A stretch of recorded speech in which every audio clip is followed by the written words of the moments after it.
Hi students, इस video में आज हम डिस्कस करेंगे तीन वेरी इम्पॉर्टेंट टॉपिक जो एक दूसरे से रिलेटेड हैं और ये हैं first gastric juice, second indigestion and last में हम एंटासिड के बारे में डिस्कशन करेंगे। स्टूडेंट्स, ये तीनों टर्म आपके एग्जामिनेशन पॉइंट ऑफ व्यू से भी काफ़ी इम्पॉर्टेंट है।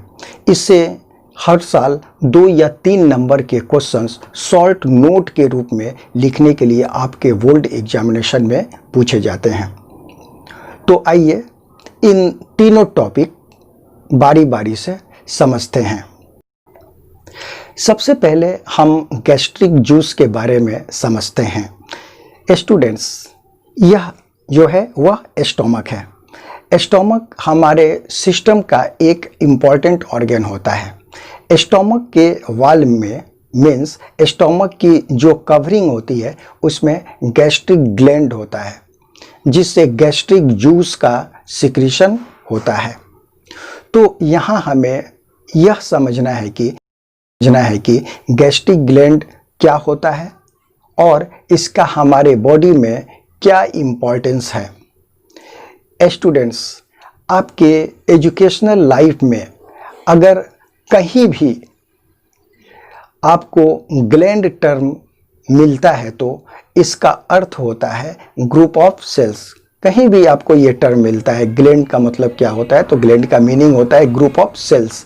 यानी कि अगर बहुत सारे सेल्स अगर एक साथ अगर ग्रुप में पाए जाते हो तो इस ग्रुप ऑफ सेल्स को ग्लैंड कहते हैं।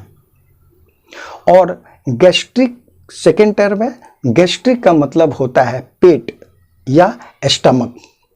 स्टमक हमारे डाइजेस्टिव सिस्टम का एक पार्ट होता है, जिसमें हम जो भी खाना खाते हैं वह इसमें कुछ समय के लिए स्टोर होता है एवं यहाँ फूड का डाइजेशन भी होता है।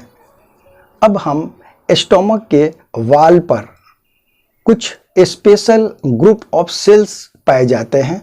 इन स्पेशल ग्रुप ऑफ सेल्स को जो कि स्टमक के वॉल पे पाए जाते हैं इसे हम ग्लैंड कहते हैं, जो अपने अंदर कुछ स्पेशल केमिकल सब्सटेंसेस का सिंथेसिस करते हैं एवं खाना खाते वक्त जब फूड पार्टिकल्स स्टमक में आता है तो इसे डाइजेस्ट करने के लिए ये ग्लैंड समय समय पे अपने अंदर से बाहर की तरफ मीन के स्टोमक के ल्यूमेन में स्टोमक के जो इंटरनल बॉडी कैविटी होता है उसमें कुछ विशेष प्रकार के केमिकल सब्सटेंसेस का सिक्रीशन करते हैं।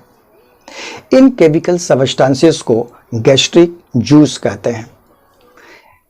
जो गैस्ट्रिक जूस होता है वह एक पतला, कलरलेस, स्ट्रॉन्ग एसिडिक लिक्विड होता है और इसका पीएच करीब 1 से 3 के बीच में वेरी करता है। यह गैस्ट्रिक जूस डाइजेस्टिव नेचर का होता है एवं यह फूड के डाइजेशन में हेल्प करता है। अगर गैस्ट्रिक जूस के कंपोजिशन की अगर हम बात करें, यानी गैस्ट्रिक जूस किन किन चीज़ों के मिलने से बना होता है, अगर इसके कंपोजिशन की बात करें तो ये मेनली वाटर, हाइड्रोक्लोरिक एसिड और इसमें बहुत सारे इलेक्ट्रोलाइट्स डिसॉल्व होते हैं। जो मेन इलेक्ट्रोलाइट्स इसमें डिसॉल्व होते हैं उनमें है sodium, potassium, calcium, phosphate, sulphate, bicarbonate और इसके अलावा भी और बहुत सारे इलेक्ट्रोलाइट्स इसमें डिसॉल्व होते हैं। इसके अलावा इसमें ऑर्गेनिक सब्सटेंसेस भी पाए जाते हैं, जिसमें मेन ऑर्गेनिक जो सब्सटेंसेस इसमें पाए जाते हैं उसमें है mucus, pepsin and rennin protein. 2 protein, pepsin और रेनिन और म्यूकस। स्टूडेंट्स, गैस्ट्रिक जूस का मेन कंपोजिशन होता है वो हाइड्रोक्लोरिक एसिड का होता है और इसी का सबसे ज़्यादा काम है। यह हाइड्रोक्लोरिक एसिड स्टोमक के अंदर कुछ इनएक्टिव एंजाइम्स को एक्टिव फॉर्म में चेंज करता है, जिससे स्टोमक डाइजेशन के प्रोसेस परफॉर्म करता है। कहने का मतलब यह है कि स्टोमक में प्रोटीन के डाइजेशन के लिए एक एंजाइम होता है जिसे पेप्सिन कहते हैं, लेकिन ये पेप्सिन एंजाइम स्टोमक के अंदर इनएक्टिव फॉर्म प्रोपेप्सिन के रूप में पाया जाता है, जो प्रोटीन को डाइजेस्ट नहीं कर पाता है। लेकिन जैसे ही जो हम खाना खाते हैं और अगर वो फूड हमारे स्टोमक के अंदर चला जाता है, वैसे ही स्टोमक के वाल से गैस्ट्रिक जूस का सिक्रीशन शुरू हो जाता है, जो एंजाइम प्रोपेप्सिन को एक्टिव पेप्सिन में चेंज कर देता है। अब ये एक्टिव पेप्सिन प्रोटीन को डाइजेस्ट करता है। इस प्रकार से हम कह सकते हैं कि स्टोमक के अंदर का जो डाइजेशन होता है वो एसिडिक मीडियम में होता है, यानी स्टोमक के अंदर डाइजेशन जनरली एसिडिक मीडियम में होता है। स्टूडेंट्स, अब जो हम आपको बता रहे हैं यह इस नेचर के ब्यूटी का सबसे बेस्ट एग्जाम्पल है।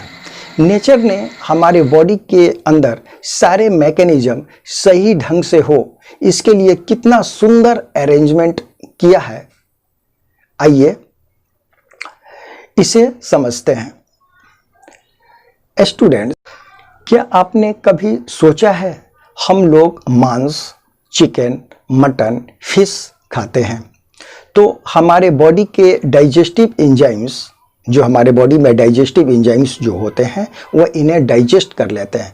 लेकिन हमारे बॉडी के डिफरेंट ऑर्गन्स भी तो मसल्स या मांस के बने होते हैं, तो हमारे बॉडी के जो डाइजेस्टिव एंजाइम्स जो पाए जाते हैं हमारे बॉडी के अंदर, उसे वो जो होते हैं बॉडी के इस मांस या मसल्स को क्यों डाइजेस्ट नहीं कर पाते।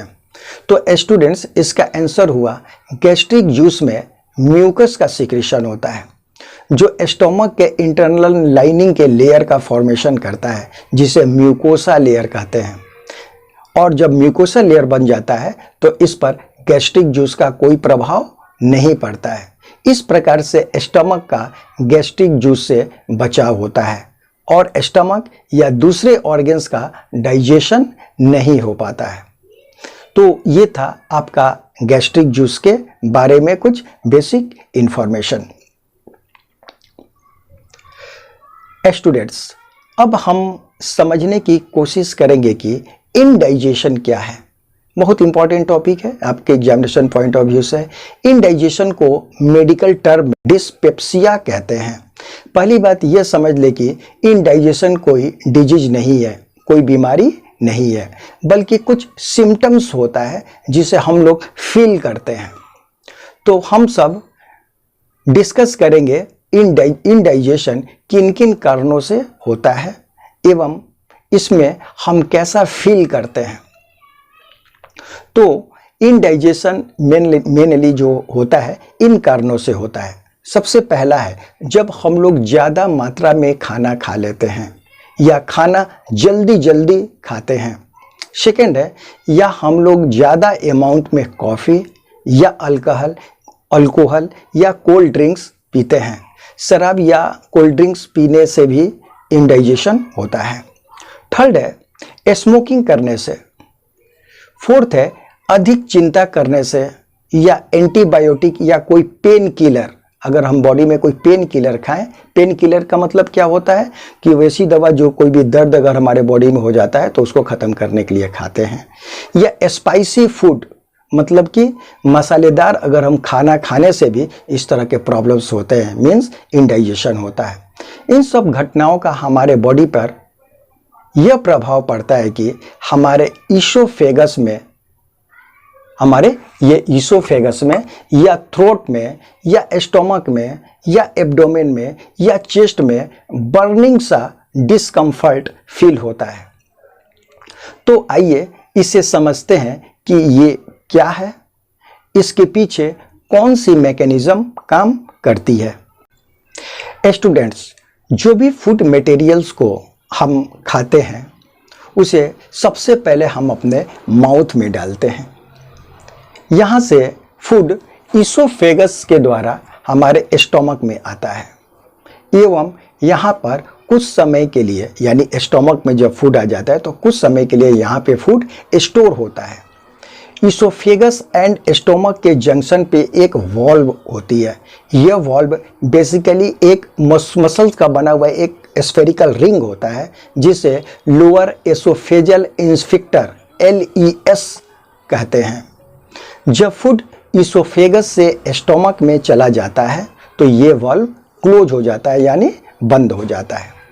पर कभी कभी ओवर ईटिंग कर लेते हैं, मीन्स कि जब कभी कभी हम बहुत ज़्यादा अमाउंट में खाना खा लेते हैं जिससे ज़्यादा अमाउंट में फूड हमारे स्टोमक में स्टोर होता है, तो इस कंडीशन में स्टोमक का साइज भी क्या होता है, काफ़ी इंक्रीज कर जाता है।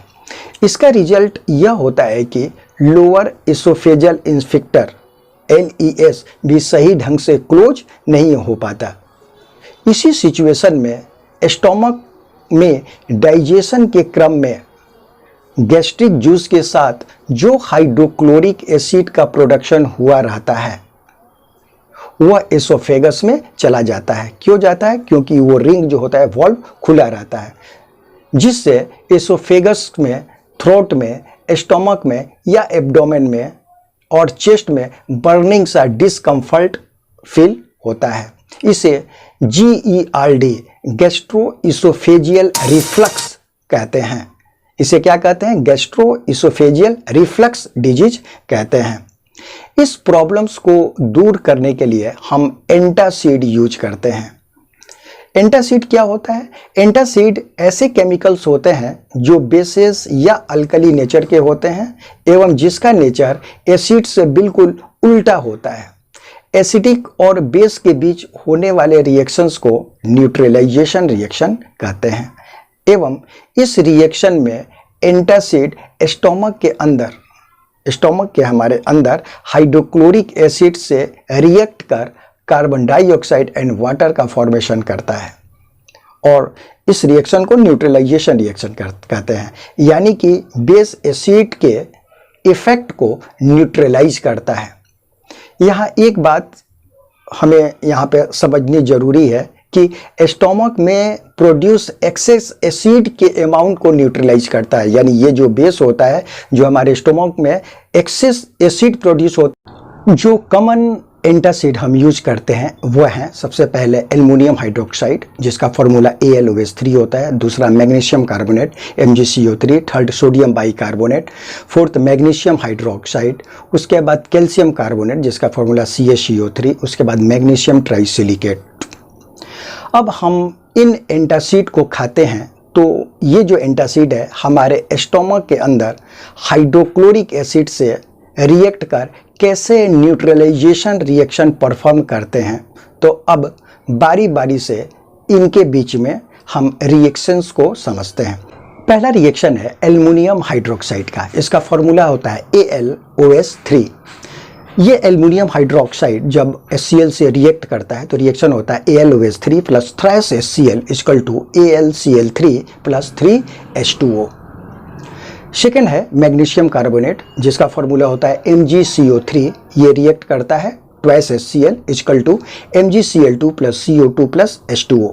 थर्ड है सोडियम बाइकार्बोनेट जिसका फॉर्मूला होता है NaSCO3। रिएक्शन होगा NaSCO3 प्लस HCl बराबर NaCl plus H2O plus CO2। उसके बाद मैग्नीशियम हाइड्रोक्साइड जिसका फॉर्मूला होता है MgOH2, इसे मिल्क ऑफ मैग्नीशिया भी कहते हैं। ये रिएक्ट जब करेगा हमारे स्टोमक के अंदर HCl से तो MgOH2 plus twice HCl equal to 2H2O plus MgCl2। इसमें MgCl2 सॉल्ट का फॉर्मेशन करेगा और वाटर का फॉर्मेशन करेगा। लास्ट में है कैल्शियम कार्बोनेट CaCO3। ये रिएक्ट करेगा ट्वाइस HCl से, यानी CaCO3 प्लस ट्वाइस HCl बराबर CaCl2 plus CO2 plus H2O। तो स्टूडेंट्स इन रिएक्शंस को ध्यान से समझ ले एवं याद कर ले।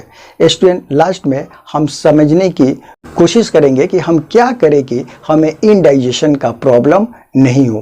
तो इससे बचने के लिए हम जो इम्पोर्टेंट जो स्टेप्स लेते हैं वह कुछ इस प्रकार से है।